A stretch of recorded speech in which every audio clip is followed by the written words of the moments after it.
House Republicans are finally scheduled to vote Wednesday on a system-wide immigration overhaul, a bill that no one expects to pass and serves as just the latest data point in the years-long intra-party war between Republicans on the polarizing issue. With little fanfare and erratic presidential support, the bill represented House Republicans' most steadfast effort in decades to find a compromise between moderates and conservatives, legislation that provides a path to citizenship for recipients of the Deferred Action for Childhood Arrivals, as well as $25 billion for border security, including the president's border wall. But the legislation also unearths a long-known, yet still jarring, reality for Republicans just months ahead of the midterm elections. After weeks of discussions, closed-door listening sessions, a short burst of administration lobbying and the blessing of House leaders, rank-and-file members still remain deeply divided about how to address and reform the country's immigration system. There's no unicorn, nothing that Jim Jordan would vote for that Carlos Curbelo could ever support, said one senior GOP aide, referring to a non-existent bill that could bridge the gap between the conference's most conservative and moderate members. And vice versa. Conservatives, afraid of how their base may react and keenly aware the bill is expected to fail anyway, don't see a reason to vote for it even if they agree in large part with many of the bill's provisions. This only works if Trump's behind us, one member said. No use sticking out our necks if the bill's going to fail. In the last few weeks, President Donald Trump has sent mixed messages.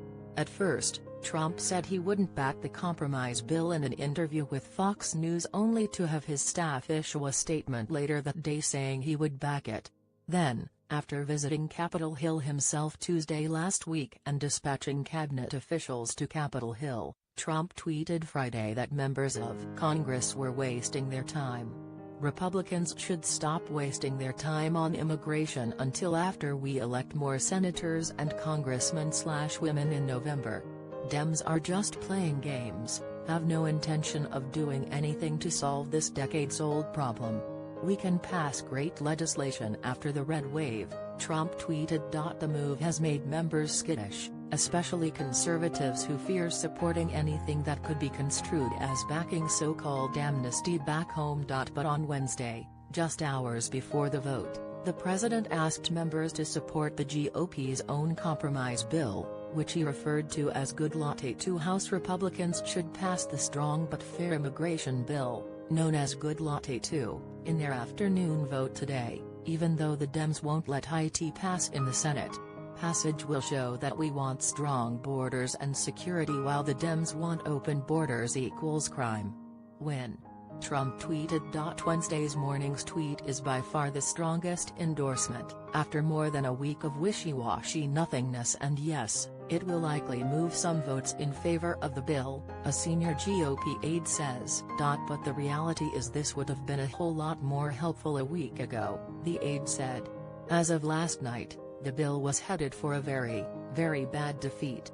Barring some enormous shift in the number of yes votes, specifically among conservatives, it will still go down, even with the president's support. As for the all caps, that was a personal touch, the aide said with a chuckle.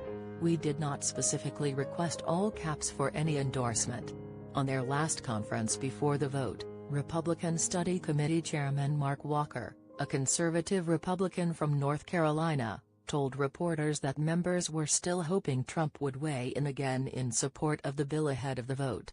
Whether it is something positive or negative, when the president tweets, it impacts whatever the situation might be, specifically when it comes to anything we are trying to pass, Walker said. Bringing a bill to the floor that isn't expected to pass is unusual in the House, a move that leadership was forced to take after moderate Republicans nearly forced an unusual procedural maneuver last month that would have required the House to vote on a series of immigration proposals, some of which leaders did not back. As a result, leadership agreed to bring a compromise bill to the floor, one that all factions of the conference had a chance to weigh in on. But that bill, it turned out, also faced long odds. Without an unwavering endorsement from the White House, conservatives have been reluctant to back it, even as moderates entertained the idea over the weekend of including an amendment that would have expanded E-Verify and